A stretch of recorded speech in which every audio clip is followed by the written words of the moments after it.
The Jeffrey Epstein files. We've heard about them for years, and now it's consuming the news cycle. Jeffrey Epstein. Jeffrey Epstein. The Epstein Case. The Epstein files. The Epstein files. The Jeffrey Epstein investigation. The Jeffrey Epstein case. Well, not every corner of the media is as engaged, as some networks on the right are choosing to stay mostly silent over the story, but they're facing criticism for it from within their own ranks, other outlets on the right. You may have noticed the Epstein story was almost nowhere to be found, though, on Fox News. A lot of TV hosts are terrified of what to say and how to say it because they don't want to lose their audience and they don't want to piss off the White House. Fox News dominates cable networks in viewership. And right now, their audience is hearing very little on Epstein. And when the story is mentioned, it's largely downplayed as a Democrat-manufactured distraction. Yet we're supposed to focus entirely on Epstein? Sure, if a list of organized child rapists at high levels exists, that is huge. But remember, while you were caring about that, the Dems weren't. But now that it's a political issue, they do. Media narratives over the Epstein case. That's the focus of today's Bias Breakdown. Join Straight Arrow News. See the slant, avoid the bias. When others skew the facts, we give you the truth down the center. Welcome to Bias Breakdown. Left-leaning news outlets are focused in on a fracture the Epstein case has created among Republicans and MAGA, the portion of the party most loyal to President Trump. They feel angry, they feel gaslit, they feel like they have been punched in the gut. For the first time in his political life, Donald Trump is losing control of the message. I'm not even sure if it's fair to describe this as a fissure or a split necessarily.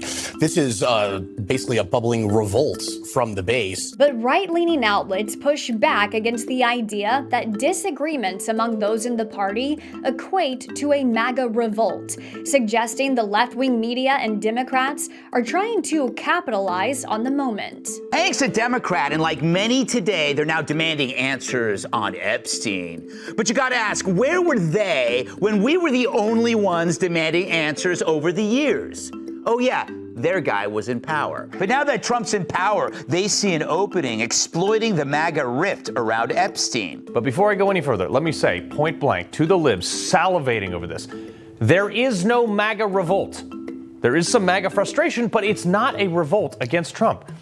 Again, one of the things I love about being a conservative is that we are the party of free thought, where we can disagree with each other and still be on the same team. So, libs, no one is like out on Trump. We just want to know the details of this issue, the Epstein client list, because that was promised. The Epstein-heavy news coverage has brought in a renewed interest from left-leaning news media over Trump's ties to Epstein, as some speculate Trump maybe had deeper involvement, and that's why he's not keen on the files' release anymore. We have known they were friends for years, hence the photo you're looking at. We have exhaustively documented on this very program their long relationship, including the footage you are seeing of the two men dancing and leering at women at Mar-a-Lago. We know that these two men had a relationship, and that clearly that there were conversations that were in nature of women. It lends the question of what other details does the Department of Justice have about the relationship of Jeffrey Epstein and Donald Trump. But news outlets on the right push back against that narrative and are defending Trump. You might remember last month Elon Musk tweeted that Donald Trump was on the Epstein client list, which is why it hasn't been released. And some people believed that. But let me ask you this. If that were true, why didn't Joe Biden or Joe Biden's Department of Justice make that public? It didn't happen because it's not true. You, me, and every other Democrat knows darn well that if Trump had any compromising association with Jeffrey Epstein, it would have come out by now. Okay, we know that. He's the most investigated human like ever. While there are patterns of diverging left and right narratives at play, there was a notable shift in ranks on the right. For days, as little bits of Epstein updates would trickle in, Fox News largely kept quiet. This episode has taken a lot longer than usual to research and prepare for because there really is such a lack of coverage from the right. And I spent a lot of time watching Fox News broadcasts, scouring for sound bites. When you have a story garnering so much national attention and public interest and is soaking up so much of the news cycle elsewhere, yet there's very little mention on the nation's most watched network, This is an example of media bias by omission. Newsmax, a network on the right, took notice of the silence too. It's pretty obvious that a lot of people don't really know what to do with this. There's a lot of people that are very scared because it's clear that the White House didn't want this to be a subject, but Trump's base, his supporters and base, care about it. And so there was a bit of a conflict there. And a lot of TV hosts are terrified of what to say and how to say it because they don't want to lose their audience and they don't want to piss off the White House at the same time. So it becomes a bit of a catch-22. Usually at this point in the story, we talk about what we do know. What facts can we clearly give you to cut through the partisan noise? But for this story, it might be transparency over what we don't know that is more fitting to talk about, to explain why there is so much justified confusion over the case. Largely over mixed messaging and missing footage. Over the July 4th weekend, the DOJ and FBI released a memo announcing Epstein died by suicide. There was no client list, and the case was closed. It's a case that many across the political aisle felt was suspicious for years. And even with the DOJ memo release, many still have questions, and the public is left with few answers. For years, news circulated of an Epstein client list, speculation that it could potentially incriminate high-profile figures. But the DOJ says a client list doesn't exist. Epstein's former lawyer also says there was never a client list. It's also unclear how big the Epstein file from the FBI's investigation actually is. There seems to have been mixed messaging over how much information was in these files, including the existence of a client list. In this case, in Epstein's case, it is incredibly disturbing. We have flight logs, we have information, names that will come out. Is it going to be shocking? I don't see how it's not shocking that there were so many individuals that were hidden. The DOJ may be releasing the list of Jeffrey Epstein's clients? Will that really happen? It's sitting on my desk right now to review. That's been a directive by President Trump. Everything's going to come out to the public. The public has a right to know. Americans have a right to know. According to the memo, the case also concluded with the DOJ confirming Epstein died by suicide. But questions surrounding Epstein's death are also not going away because of yet another inconsistency in the case. The DOJ and FBI released prison footage near Epstein's jail cell as part of its evidence to support its claim that Epstein committed suicide. But an investigation from Wired found nearly 3 minutes of footage appear to be missing. Wired also reported the video was edited using Adobe Premiere software, assembled from at least 2 clips, and saved 4 times according to the video file's metadata. Yet another inconsistency. The FBI hasn't commented on the missing footage. And now inconsistent messaging from the top of command adds another layer of confusion. President Trump was vocal over his interest in the files being released leading up to his second term. Would you declassify the Epstein files? Yeah, I would. It's just very strange for a lot of people that the list of clients that went to the island has not been made public. Yeah, it's very interesting, isn't it? Probably will be, by the way.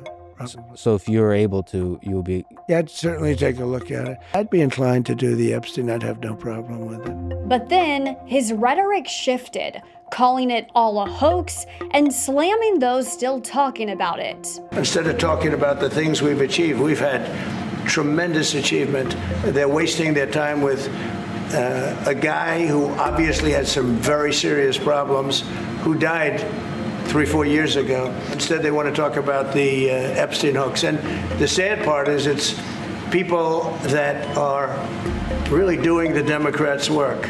They're stupid people. Are you still talking about Jeffrey Epstein?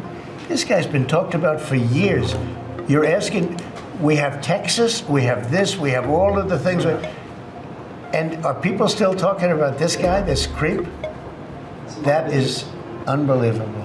Backlash followed. While it's typical to see opposition from the other political party, this time the backlash was from within the GOP. Even those viewed as most loyal to Trump, such as Congresswoman Marjorie Taylor Greene, have called for transparency and for files to be released. And a lot of people in MAGA, they really want to know more information about the people that were involved with Jeffrey Epstein. It's a very delicate subject, but we should put everything out there and let the people decide. I do think there needs to be more transparency. I think you ought to make it public. And in this case, I just say let's make it all public. Congressman Thomas Massie even putting forth a petition with a Democratic colleague to force a House vote on releasing the government's Epstein files. It's not only GOP lawmakers, but also popular conservative voices online who often support Trump's policies and positions, speaking out in a rarity against the administration. We're all on stage demanding the release of the Epstein client list. Either Pam Bondi is royally screwed up. I mean, she has. That's not in dispute. She's royally screwed up. And the president is just forgiving her. Pam Bondi needs to go at a minimum. Total disaster the way Trump handled all this. The young men and the Gen Z audience that I represent, they are flaming mad right now about this stuff. Who is Trump protecting? Because he's clearly protecting someone. Is it himself? The divide among GOP lawmakers, conservative commentators, and right-wing media mirrors the broader split within the Republican base over the issue, according to new CNN polling. Look at this. You get 43% of lean GOP, that's Republicans and independents who lean towards the Republican Party, who are dissatisfied. Look at this. Just 4% satisfied? My goodness gracious. When you only have 4% that is with Donald Trump on a particular issue, that is ridiculously low. I've never seen anything quite like it. So where do we go from here? Questions over the Epstein case remain. And while Trump has recently said the noise over the case isn't worth it, he's also responding to some of his party's dissatisfaction, now calling for a federal judge to release grand jury testimony related to Epstein. Trump also requested his AG, Pam Bondi, release what he calls credible Epstein files. But it's unclear who would decide what's credible.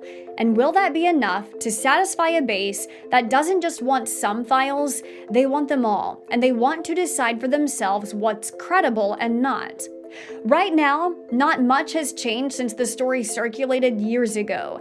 Much about the case itself remains unresolved. Trump's base felt they were closer to answers than ever before after Trump's election win. But perhaps with his administration's early responses, there's now even more questions and skepticism than before. What's new is the political dynamic shifting. The left is eating this up, while the right is eating each other alive. And that same dysfunctional discourse in our current political landscape is playing out in the partisan media. And that's your bias breakdown. Thanks for watching this week's episode. Remember, if you haven't done so yet, get your phone out and download the Straight Arrow News mobile app. You can sign up for our podcast notifications so you never miss a story, and you're among the first to be alerted with new episodes dropping every Tuesday. You can also find us on Spotify and Apple Podcast by searching for Bias Breakdown, and find us over on YouTube so you can join in on the conversation in our comments. And a big thank you to our video editor, Ian Kennedy, for all of his help on this week's episode. Thank you for watching, and I'll see you next time.